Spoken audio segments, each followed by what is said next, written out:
ಸ್ನೇಹಿತರೆ, ಎಲ್ರಿಗೂ ಮತ್ತೊಮ್ಮೆ ಸ್ವಾಗತ. ಏನಪ್ಪ ಇವನು ಕನ್ನಡದಲ್ಲಿ ಹೇಳ್ಕೊಡ್ತೀನಿ ಅಂತ ಅಂದ್ಬಿಟ್ಟು ಕನ್ನಡನೇ ತಪ್ಪು ಬರ್ದವನೆ.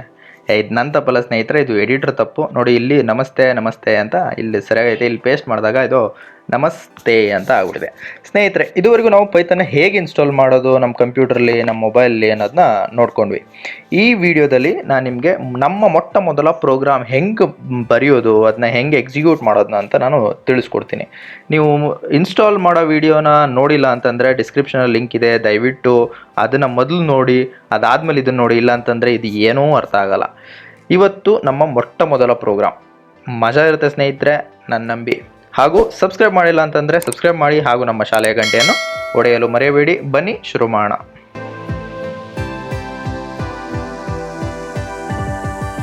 ಸ್ನೇಹಿತರೆ, ಮೊದಲು ನಾನು ಡೆಸ್ಕ್ಟಾಪ್ಗೆ ಹೋಗ್ತಾ ಇದ್ದೀನಿ. ಡೆಸ್ಕ್ಟಾಪಲ್ಲಿ ಒಂದು ಫೋಲ್ಡರ್ ಕ್ರಿಯೇಟ್ ಮಾಡ್ಕೊಂಡಿದ್ದೀನಿ, ಪೈಥಾನ್ ಅಂತ ಹೇಳಿ. ಪೈಥಾನ್ ಒಳಗಡೆ ಖಾಲಿ ಇದೆ ಸ್ನೇಹಿತರೆ, ಇಲ್ಲಿದೆ, ಏನೂ ಇಲ್ಲ ಇದರಲ್ಲಿ. ಇದನ್ನು ಕ್ಲೋಸ್ ಮಾಡ್ತೀನಿ. ಪೈಥಾನ್ ಅಂತ ಒಂದು ಫೋಲ್ಡರ್ ಕ್ರಿಯೇಟ್ ಮಾಡ್ಕೊಂಡಿದ್ದೀನಿ ಸ್ನೇಹಿತರೆ. ಇದು ನೀವು ನಿಮ್ಮ ವಿಂಡೋಸ್ ಆಪ್ರೇಟಿಂಗ್ ಸಿಸ್ಟಮಲ್ಲಿ ಇರತಕ್ಕಂಥ ಲ್ಯಾಪ್ಟಾಪ್ ಅಥವಾ ಡೆಸ್ಕ್ಟಾಪ್ ಆಗಿರಲಿ, ನೀವು ಒಂದು ಫೋಲ್ಡರ್ ಈ ಥರ ಕ್ರಿಯೇಟ್ ಮಾಡ್ಕೊಂಬಿಡಿ. ಆಮೇಲೆ ಟರ್ಮಿನಲ್ ಅಲ್ಲಿ ಕಮಾಂಡ್ ಪ್ರಾಂಪ್ಟ್ ಅಂತಾರೆ ಸ್ನೇಹಿತರೆ. ಇಲ್ಲಿ ಈ ಥರ ಕಾಣಿಸುತ್ತೆ. ನೀವು ಅಲ್ಲಿ ಸಿ ಡಿ ಅಂತ ಬಂದರೆ ಸಿ ಡಿ, ಇದನ್ನು ಏನಂದರೆ ಸಿ ಡಿ ಅಂತಂದರೆ ಏನಂದರೆ ಚೇಂಜ್ ಡೈರೆಕ್ಟ್ರಿ, ಅಂದರೆ ನನ್ನ ಇರ್ತಕ್ಕಂಥ ಸ್ಥಳದಿಂದ ಇನ್ನೊಂದು ಫೋಲ್ಡರ್ಗೆ ಹೋಗು ಅಂತೇಳಿ. ಸೊ ಅದು ಕಮಾಂಡ್ ಸ್ನೇಹಿತರೆ. ನಾವು ಇಲ್ಲಿ ಡಬಲ್ ಕ್ಲಿಕ್ ಮಾಡಿದಾಗ ಒಳಗಡೆ ಹೋಗ್ತೀವಲ್ಲ, ಅದೇ ಥರ ಇದು. ಇವಾಗ ನಾನು ಎಲ್ ಎಸ್ ಅಂತ ಒಂದು ಕಮಾಂಡ್ ಇದೆ ಸ್ನೇಹಿತರೆ. ಇದು ಎಲ್ ಎಸ್ ಅನ್ನೋದು ಲಿಸ್ಟ್. ಇಲ್ಲಿ DIR ಅಂತ ವಿಂಡೋಸಲ್ಲಿ ಸ್ನೇಹಿತರೆ, ಕನ್ಫ್ಯೂಸ್ ಆಗಿಬಿಡಿ. DIR ಅನ್ನೋ ಸ್ಟೇಟ್ಮೆಂಟು ಅಥವಾ ಈ ಕಮ್ಯಾಂಡು ವಿಂಡೋಸಲ್ಲಿ ಮಾತ್ರ ವರ್ಕ್ ಆಗುತ್ತೆ ಸ್ನೇಹಿತರೆ. ಇದು ಎಲ್ ಎಸ್, ಇದು ನನ್ನ ಕಂಪ್ಯೂಟರ್ಲಿ ಎಲ್ ಎಸ್ ಅಂತ ಏನು ಮಾಡುತ್ತೆ ಇದು ಎಲ್ ಎಸ್. DIR ಏನು ಮಾಡುತ್ತೆ, ಎಲ್ ಎಸ್ ಏನು ಮಾಡುತ್ತೆ, ಎರಡು ಒಂದೇ ಮಾಡುತ್ತೆ ಸ್ನೇಹಿತರೆ. ಏನಪ್ಪ ಅಂತಂದರೆ ನಾನು ಇರ್ತಕ್ಕಂಥ ಜಾಗದಲ್ಲಿ ಈ ಪಾಯಿಂಟರ್ ಏನು ಬ್ಲಿಂಕ್ ಆಗ್ತಿದೆ ಅದು ಎಲ್ಲಿ ನಿಂತ್ಕೊಂಡಿದ್ದೀನಿ ಅಲ್ಲಿ ಇರ್ತಕ್ಕಂಥ ಫೋಲ್ಡರ್ನೆಲ್ಲ ತೋರಿಸುತ್ತೆ ಸ್ನೇಹಿತರೆ. ನಾನು ಹೋಗ್ಬೇಕಾಗಿರೋದು ಡೆಸ್ಕ್ಟಾಪ್ಗೆ ಸ್ನೇಹಿತರೆ, ಯಾಕಂದರೆ ಡೆಸ್ಕ್ಟಾಪಲ್ಲಿ ನಾನು ಪೈಥಾನ್ ಅಂತ ಒಂದು ಫೋಲ್ಡರ್ ಮಾಡಿದ್ದೀನಿ. ಅಲ್ಲಿಗೆ ಹೋಗಬೇಕು ಅಂತಂದರೆ ಚೇಂಜ್ ಡೈರೆಕ್ಟ್ರಿ. ಇದೇ ಥರ ವಿಂಡೋಸಲ್ಲೂ ಸ್ನೇಹಿತರೆ ಸಿ ಡಿ ಅಂತ ಹೊಡೆದ್ರು ಅದು ಕರೆಕ್ಟೇ. ಚೇಂಜ್ ಡೈರೆಕ್ಟ್ರಿ ಡೆಸ್ಕ್ಟಾಪ್ ಅಂತ ಹೊಡಿತೀನಿ ಸ್ನೇಹಿತರೆ. ಎಂಟರ್ ಹೊಡೆದ ತಕ್ಷಣ ಇಲ್ಲಿ ನೋಡಿ, ಇಲ್ಲಿ ಡೆಸ್ಕ್ಟಾಪ್ ಅಂತ ಬಂತು. ಮತ್ತೆ ನಾನು ಎಲ್ ಎಸ್ ಅಂತ ಮಾಡ್ತೀನಿ. ನೀವು ವಿಂಡೋಸಲ್ಲಿ ಏನು ಮಾಡಬೇಕು, DIR ಅಂತ ಮಾಡಬೇಕು. ಓಕೆ ಸ್ನೇಹಿತರೆ, ಇವಾಗ ಮತ್ತೆ ಎಂಟರ್ ಹೊಡೆದಾಗ ಇಲ್ಲಿ ನೋಡಿ, ನನಗೆ ಡೆಸ್ಕ್ಟಾಪಲ್ಲಿ 4 ಫೋಲ್ಡ್ರ್ ಇತ್ತು, 4 ಫೋಲ್ಡ್ರು ಬರ್ತಾ ಇದೆ. ಇಲ್ಲಿ ಪೈಥಾನ್ ಅಂತ ಇದೆ ಸ್ನೇಹಿತರೆ. ಇಲ್ಲಿ ನಾನು ಏನು ಮಾಡ್ತೀನಿ, ಮತ್ತೆ ಇದ್ರ ಒಳಗಡೆ ಹೋಗ್ತೀನಿ ಸ್ನೇಹಿತರೆ. ಒಳಗಡೆ ಹೋಗ್ಬೇಕಂತಂದರೆ ಸಿ ಡಿ ಮತ್ತು ಪೈಥಾನ್ ಅಂತ ಹೊಡಿಬೇಕು. ಅದ್ರೊಳಗಡೆ ಇದೆ ಸ್ನೇಹಿತರೆ. ಮತ್ತು ಎಲ್ ಎಸ್ ಅಂತ ಮತ್ತೆ ಹೊಡಿತೀನಿ. ಏನೂ ನನಗೆ ರಿಸಲ್ಟ್ ಫೆಚ್ ಆಗಲಿಲ್ಲ, ಯಾಕಂತಂದರೆ ಆ ಫೋಲ್ಡ್ರಲ್ಲಿ ಏನೂ ಇಲ್ಲ ಸ್ನೇಹಿತರೆ. ಇನ್ನೊಂದು ಕಮೆಂಟ್ ನಾನು ನಿಮಗೆ ತಿಳಿಸ್ಕೊಡ್ಬೇಕು. CLEAR, ಕ್ಲಿಯರ್ ಅಂತಂದರೆ ಸ್ನೇಹಿತರೆ ಸಿಂಪಲ್. ನಿಮಗೆ ಕ್ಲಿಯರ್ ಅಂದರೆ ನಿಮಗೆ ಗೊತ್ತಾಗ್ಬಿಡುತ್ತೆ, ಸ್ಕ್ರೀನ್ನ ಕ್ಲಿಯರ್ ಮಾಡುತ್ತೆ ಸ್ನೇಹಿತರೆ. ಆದರೆ ಇದೇ ಕಮ್ಯಾಂಡು ವಿಂಡೋಸ್ ಆಪ್ರೇಟಿಂಗ್ ಸಿಸ್ಟಮಲ್ಲಿ ವರ್ಕ್ ಆಗಲ್ಲ, ಅದಕ್ಕೆ CLS ಅಂತ ಹೊಡಿಬೇಕು ಸ್ನೇಹಿತರೆ. ಇದನ್ನು ನೆನ್ಪಿಟ್ಕೊಳ್ಳಿ.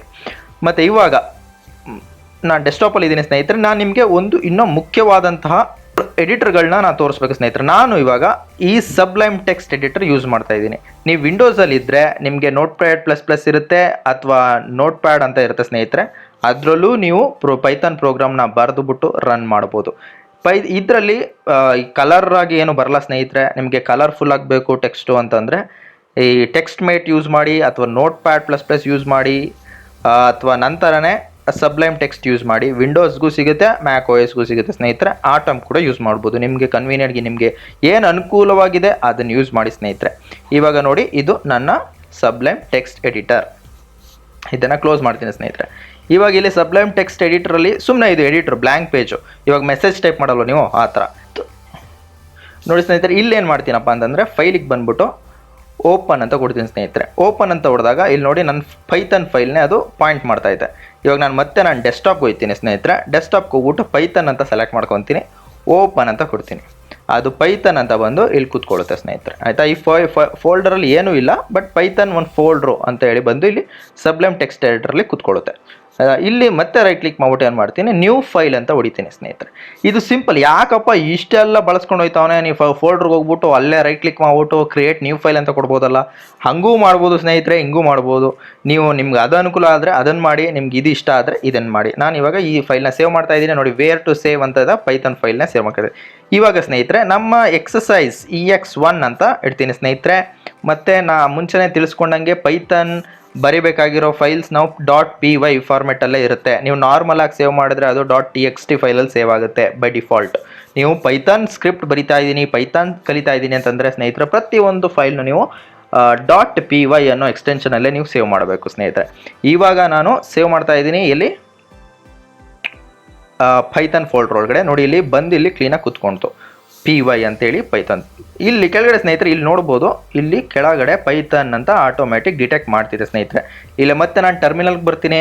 ಇವಾಗ ಟರ್ಮಿನಲ್ ಪೈಥಾನ್ ಫೋಲ್ಡರ್ ಒಳಗಡೆ ಇದ್ದೀನಿ, LS ಅಂತ ಹೊಡಿತೀನಿ ನೋಡಿ. ಇವಾಗ ಒಂದು ಫೈಲ್ ಬಂದು ಕೂತಿದೆ, ಆ ಎಂಟಿ ಫೈಲು ಅದರೊಳಗಡೆ ಏನೂ ಇಲ್ಲ, ಬರೀ ಡಮ್ಮಿ. ಇವಾಗ ನಮ್ಮದು ಇನ್ನು ಝೂಮ್ ಮಾಡ್ತೀನಿ ಸ್ನೇಹಿತರೆ, ನಿಮ್ಗೆ ಸರಿಯಾಗಿ ಕಾಣಿಸ್ಲಿ. ಓಕೆ, ಇವಾಗ ರೆಡಿಯಾಗಿದೆ ಸ್ನೇಹಿತರೆ. ಇವಾಗ ನಾವು ಮೊಟ್ಟ ಮೊದಲ ಪ್ರೋಗ್ರಾಮ್ ಬರೆಯೋಕ್ಕೆ ಸಿದ್ಧವಾಗಿದ್ದೇವೆ. ಇವಾಗ ನಾನು ಆಲ್ರೆಡಿ ಮುಂಚೆ ವಿಡಿಯೋದಲ್ಲಿ ಪ್ರಿಂಟ್ ಅನ್ನೋದನ್ನ ಪ್ರಿಂಟ್ ಮಾಡಿ ನಿಮಗೆ ತೋರಿಸಿದ್ದೆ. ಆ ಪ್ರಿಂಟ್ ಏನಪ್ಪ ಮಾಡುತ್ತೆ ನೋಡೋಣ ಸ್ನೇಹಿತರೆ. ಮತ್ತೆ ನೋಡಿ, ಕಲರ್ ತಾನೇ ಬರುತ್ತೆ, ನೀವು ತಲೆನೇ ಕೆಡಿಸ್ಕೊಂಬಿಡಿ. ಇದೆಲ್ಲ ಪ್ರಿಂಟ್ ಎಲ್ಲ ಈ ಇನ್ಬಿಲ್ಟ್ ಕೀವರ್ಡ್ ಅಂತಾರೆ ಸ್ನೇಹಿತರೆ. ಇದೆಲ್ಲ ಪೈಥಾನೇ ನಿಮಗೆ ಕೊಡುತ್ತೆ. ಪೈಥಾನೇ ಡಿಟೆಕ್ಟ್ ಮಾಡಿ ಇದು ನನಗೆ ಬಿಲಾಂಗ್ ಆಗಿದೆ ಅಂತ ಅಂದರೆ ಅದೇ ತಾನೇ ಕಲರ್ ಕೊಟ್ಬಿಡುತ್ತೆ ಸ್ನೇಹಿತರೆ. ನೋಡಿ, ಪ್ರಿಂಟ್ ಹಿಂಗೆ ಬರಿತೀವಿ. ಪ್ರಿಂಟ್ ಅನ್ನೋದೊಂದು ಫಂಕ್ಷನ್ ಸ್ನೇಹಿತರೆ. ಫಂಕ್ಷನ್ ಅನ್ಬೋದು, ಮೆಥಡ್ ಅನ್ಬೋದು, ನಿಮಗೆ ಬಿಟ್ಟಿತ್ತು ಸ್ನೇಹಿತರೆ. ಇದನ್ನು ನಾನು ಫಂಕ್ಷನ್ ಅಂತಲೇ ಕರಿತೀನಿ. ಇವಾಗ ಪ್ರಿಂಟ್ ಇದೆ. ಪ್ರಿಂಟ್ ಒಳಗಡೆ ಸ್ನೇಹಿತರೆ ಇಲ್ಲಿ ನೋಡಿ, ಈಗ ಪ್ರಿಂಟ್ ಒಳಗಡೆ ನಾನು ಹಲೋ ಸ್ಪೇಸ್ ವರ್ಲ್ಡ್ ಅಂತ ಬರಿತೀನಿ ಸ್ನೇಹಿತರೆ. ಆಯಿತಾ, ಇದನ್ನು ಸೇವ್ ಮಾಡ್ತೀನಿ ಸ್ನೇಹಿತರೆ. ಸೇವ್ ನೀವು ಇಲ್ಲೋ ಫೈಲ್ಗೆ ಹೋಗಿ ಇಲ್ಲಿ ಮಾಡ್ಬೋದು, ಅಥವಾ ಶಾರ್ಟ್ಕಟ್ ಯೂಸ್ ಮಾಡ್ಬೋದು. ಮತ್ತು ಕಂಟ್ರೋಲ್ ಎಸ್, ಕಮ್ಯಾಂಡ್ ಎಸ್, ನಿಮ್ಮ ಇಷ್ಟ ಸ್ನೇಹಿತರೆ. ಇವಾಗ ಫೈಲು ಸೇವ್ ಆಗಿದೆ ಸ್ನೇಹಿತರೆ. ಫೈಲ್ ಸೇವ್ ಆಗಿದೆ. ಫೈಲ್ ಎಲ್ಲಿ ಸೇವ್ ಆಗಿದೆ? ಪೈಥಾನ್ ಫೋಲ್ಡರ್ ಒಳಗಡೆ ಇದರೊಳಗಡೆ ಸೇವ್ ಆಗಿದೆ ಸ್ನೇಹಿತರೆ. ಇವಾಗ ನಾನು ಮತ್ತೆ ವಾಪಸ್ ಬರ್ತೀನಿ ಸ್ನೇಹಿತರೆ. ಟರ್ಮಿನಲ್ಗೆ ಬರ್ತೀನಿ. ಟರ್ಮಿನಲ್ ಮತ್ತೆ ಕ್ಲಿಯರ್ ಮಾಡಿಬಿಡ್ತೀನಿ ಸ್ನೇಹಿತರೆ. ಸುಮ್ಮನೆ ಯಾಕೆ, CLEAR ಕ್ಲಿಯರ್, CLS ವಿಂಡೋಸಲ್ಲಿ ಸ್ನೇಹಿತರೆ. ಇವಾಗ ಮತ್ತೆ LS ಅಂತ ಹೊಡಿತೀನಿ ಸ್ನೇಹಿತರೆ. exe1 ಫೈಲ್ ಇದೆ. ನೀವು ಮುಂಚೆನೇ ತಿಳಿಸ್ಕೊಂಡಂಗೆ ಪೈಥಾನ್ ಫೈಲ್ನ ಹೆಂಗಪ್ಪ ಎಕ್ಸಿಕ್ಯೂಟ್ ಮಾಡೋದು ಅಂತಂದರೆ ಫಸ್ಟ್ ಕಮ್ಯಾಂಡ್ ಹೊಡಿಬೇಕು. ಪೈಥಾನ್ ಅನ್ನೋದು ಒಂದು ಕಮ್ಯಾಂಡ್. ಆಯಿತಾ ಸ್ನೇಹಿತರೆ. ನಾವು ಪೈಥಾನ್ ಇವಾಗ ನೋಡಿ, ನನ್ನ ಕಂಪ್ಯೂಟರ್ ಸಿಸ್ಟಮಲ್ಲಿ 2 ಪೈಥಾನ್ ಇದೆ. ಒಂದು ಪೈಥಾನ್ ಏನಂತ ಬಂತಿಲ್ಲಿ, ಬರೀ ಪೈಥಾನ್ ಅಂತ ಹೊಡೆದ್ರೆ ಪೈಥಾನ್ 2.7 ಅಂತ ಬಂತು ಸ್ನೇಹಿತರೆ. ಇದನ್ನು ಎಕ್ಸಿಟ್ ಮಾಡ್ತೀನಿ. ಇನ್ನೊಂದು ಕಮೆಂಟ್ ಹೊಡಿತೀನಿ, ಏನಂತ ಪೈಥಾನ್ 3 ಅಂತ. ಪೈಥಾನ್ 3.8 ನೋಡಿ, 2 ವರ್ಷನ್ ನನ್ನ ಕಂಪ್ಯೂಟರ್ಲಿ ಇನ್ಸ್ಟಾಲ್ ಆಗಿದೆ ಸ್ನೇಹಿತರೆ. ನಿಮ್ಗೆ ಯಾವ ವರ್ಷನ್ ಬೇಕೋ ಅದು ನೀವು ಯೂಸ್ ಮಾಡ್ಬೋದು. ಇವಾಗ ನಾವು ಹಳೆ ವರ್ಷನ್ ತಲೆ ಕೆಡಿಸ್ಕೊಳ್ಳೋದು ಬೇಡ, 2.7 ಬಗ್ಗೆ ತಲೆ ಕೆಡಿಸ್ಕೊಳ್ಳೋದು ಬೇಡ. ಸೊ ಪೈಥಾನ್ 3 ಮಾತ್ರ ನಾವು ಅದನ್ನು ಉಪಯೋಗಿಸ್ಕೋಣ. ಸೊ ಅದನ್ನು ಉಪಯೋಗಿಸ್ಬೇಕು ಅಂತಂದ್ರೆ ಏನು ಮಾಡಬೇಕು, ನಾವು ಪೈಥಾನ್ 3 ಅಂತಲೇ ಬಳಸಬೇಕು. ಸ್ಪೇಸ್ ಕೊಟ್ಬಿಟ್ಟು ಸ್ನೇಹಿತರೆ, ನಮ್ಮ ಫೈಲ್ ನೇಮ್ ಏನು ಇಲ್ಲಿದೆ ನೋಡಿ. ಫೈಲ್ ನೇಮ್ ಏನು ex1.py. ಸೊ ex1.py ಅಂತ ಟೈಪ್ ಮಾಡ್ಬಿಡು ಸ್ನೇಹಿತರೆ. ಇನ್ನೇನು ಮಾಡೋಕೆ ಹೋಗ್ಬಿಡಿ, ಎಂಟರ್ ಹೊಡೀರಿ. ಎಂಟರ್ ಹೊಡಿದ ತಕ್ಷಣ ಆ ಫೈಲ್ ಕಂಟೆಂಟ್ ರೀಡ್ ಆಗಿಬಿಟ್ಟು ಇಲ್ಲಿ ಹಲೋ ವರ್ಲ್ಡ್ ಅಂತ ಪ್ರಿಂಟ್ ಆಗುತ್ತೆ ಸ್ನೇಹಿತರೆ. ಇದು ನಮ್ಮ ಮೊಟ್ಟ ಮೊದಲ ಪ್ರೋಗ್ರಾಮ್. ಇದು ಹಿಂಗೆ ಎಕ್ಸಿಕ್ಯೂಟ್ ಆಗೋದು. ಇದಕ್ಕೆ ಸ್ನೇಹಿತರೆ ನೀವು ಒಂದೇ ಲೈನ್ ಹಾಕಬೇಕು ಅಂತೇನಿಲ್ಲ. ಇಲ್ಲಿ ಪ್ರಿಂಟ್ ಹಾಕ್ಬಿಟ್ಟು ಇದರೊಳಗಡೆ ನೀವು ಏನಾದ್ರು ಟೈಪ್ ಮಾಡ್ಬೋದು ಸ್ನೇಹಿತರೆ. ನಿಮ್ಮ ಹೆಸರಾರು ಟೈಪ್ ಮಾಡ್ಬೋದು. ನನ್ನ ಹೆಸರು ಸಂತೋಷ್ ಸ್ನೇಹಿತರೆ, ಸಂತೋಷ್. ಅಥವಾ ಪ್ರಿಂಟ್ ಕನ್ನಡ ಅಂತಲೂ ಟೈಪ್ ಮಾಡ್ಬೋದು ಸ್ನೇಹಿತರೆ. ಕನ್ನಡನ ಅದನ್ನು ಕಾಪಿ ಮಾಡಿ ಎತ್ಕೊತೀನಿ ಸ್ನೇಹಿತರೆ. ಅದಕ್ಕೆ ಓಪನ್ ಮಾಡಿ ಇಟ್ಕೊಂಡಿದ್ದೆ ನಿಮ್ಗೆ ತೋರಿಸೋಣ ಅಂತ. ಇಲ್ಲಿ ನೋಡಿ ಸ್ನೇಹಿತರೆ, ಇದೊಂದು ವೆಬ್ಸೈಟು. ಇಲ್ಲಿ ನೀವೇನು ಇಂಗ್ಲೀಷಲ್ಲಿ ಟೈಪ್ ಮಾಡ್ತೀರಾ, ಹಲೋ ಅಂತ ಅಂದ್ಬಿಟ್ಟು ಸ್ಪೇಸ್ ಕೊಟ್ಟರೆ ಸಾಕು, ತಾನೇ ಕನ್ನಡದಲ್ಲಿ ಕೊಟ್ಬಿಡುತ್ತೆ. ಆಯಿತಾ. ಇವಾಗ ನಮಸ್ತೆ ಅಂತ ಐತೆ, ಅದನ್ನು ಕಾಪಿ ಮಾಡ್ಕೊತೀನಿ ಸ್ನೇಹಿತರೆ. ಕಾಪಿ ಮಾಡಿಕೊಂಡು ಇಲ್ಲಿ ನಮ್ಮ ಎಡಿಟರ್ಗೆ ಬಂದ್ಬಿಟ್ಟು ಇಲ್ಲಿ ಪೇಸ್ಟ್ ಮಾಡ್ತೀನಿ ನೋಡಿ. ಹಿಂಗೆ ಪೇಸ್ಟ್ ಆಗುತ್ತೆ. ಸೇವ್ ಮಾಡಿ ಇದೇನೋ ಪರ್ಚೇಸ್ ಅಂತ ಕೇಳ್ತಿದ್ದೆ ಸ್ನೇಹಿತರೆ, ತಲೆ ಕೆಡಿಸ್ಕೊಂಬಿಡಿ. ಸೇವ್ ಮಾಡಿಬಿಟ್ಟು ಮತ್ತೆ ಎಡಿಟರ್ಗೆ ಬನ್ನಿ. ಇದನ್ನೆಲ್ಲ ಕ್ಲಿಯರ್ ಮಾಡಿಬಿಡ್ತೀನಿ.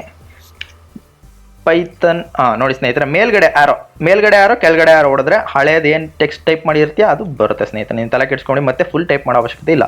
ಪೈಥಾನ್ 3 exe1 ಎಂಟರ್ ಮಾಡಿದೆ ಸ್ನೇಹಿತರೆ. ನೋಡಿ ನಿಮಗೆ ಔಟ್ಪುಟ್ ಹೆಂಗೆಲ್ಲ ಬಂದಿದೆ. ಹಲೋ ವರ್ಲ್ಡ್ ಅನ್ನೋದು ಫಸ್ಟ್ ಲೈನು, ಸಂತೋಷ್ ಅನ್ನೋದು ಸೆಕೆಂಡ್ ಲೈನು, ಕನ್ನಡ ಅನ್ನೋದು 3ನೇ ಲೈನು, ನಮಸ್ತೆ ಅನ್ನೋದು 4ನೇ ಲೈನು. ಇದು ಈ ವಿಡಿಯೋದಲ್ಲಿ ನಾವು ಇಷ್ಟು ಕಲ್ತ್ವಿ ಸ್ನೇಹಿತರೆ. ಹೆಂಗೆ ಫೋಲ್ಡರ್ ಕ್ರಿಯೇಟ್ ಮಾಡೋದು, ಅಲ್ಲಿ ಪೈಥಾನ್ ಫೈಲ್ ಹೆಂಗೆ ಕ್ರಿಯೇಟ್ ಮಾಡೋದು, ಮತ್ತು ಪ್ರಿಂಟ್ ಸ್ಟೇಟ್ಮೆಂಟ್ ಯೂಸ್ ಮಾಡ್ಕೊಂಡು ನಾವು ಏನೇನು ಪ್ರಿಂಟ್ ಮಾಡೋಕ್ಕೆ ಸಾಧ್ಯ ಅನ್ನೋದನ್ನೆಲ್ಲ ಕಲ್ತ್ಕೊಂಡಿವಿ ಸ್ನೇಹಿತರೆ. ಮತ್ತು ಸ್ನೇಹಿತರೆ, ನಾನು ಈ ವಿಡಿಯೋನ ಮುಗಿಸೋಕ್ಕಿಂತ ಮುಂಚೆ ಈ ಸಿಂಬಲ್ ನಿಮಗೆ ಐಡಿಯಾ ಇರ್ಬೋದು ಸ್ನೇಹಿತರೆ. ಇದನ್ನು ನಾವು ಮೆಶ್ ಅಂತ ಕರಿತೀವಿ, ಅಥವಾ ಹ್ಯಾಶ್ ಅಂತಲೂ ಕರಿತೀವಿ. ಹ್ಯಾಶ್ ಆಯಿತು ಸ್ನೇಹಿತರೆ. ಇವಾಗ ನಂದು ನಿಮ್ಗೆ ಏನಪ್ಪ ಟಾಸ್ಕ್ ಅಂತಂದರೆ, ಮುಂದಿನ ವಿಡಿಯೋ ಹೋಗೋಕ್ಕಿಂತ ಮುಂಚೆ ಈ ಸಿಂಬಲ್ ಏನಿದೆ, ಈ ಸಿಂಬಲ್ನ ಈ ಲೈನ್ಗೆ ಹಾಕ್ಬಿಟ್ಟು ನೋಡಿ ಸ್ನೇಹಿತರೆ. ಈ ಲೈನ್ಗೆ ಹಾಕ್ಬಿಟ್ಟು ಏನಾಯ್ತಪ್ಪ ಅನ್ನೋದನ್ನ ನೋಡ್ಬಿಟ್ಟು ಸೇವ್ ಮಾಡಿಬಿಟ್ಟು ಇಲ್ಲಿ ರನ್ ಮಾಡಿ ಅದೇನಾಯಿತು ಅನ್ನೋದನ್ನ ಕಮೆಂಟಲ್ಲಿ ತಿಳಿಸಿ. ಮುಂದಿನ ವಿಡಿಯೋದಲ್ಲಿ ಭೇಟಿ ಆಗೋಣ. ಅಲ್ಲಿ ತನಕ ನಮಸ್ತೆ, ಬಾಯ್ ಬಾಯ್.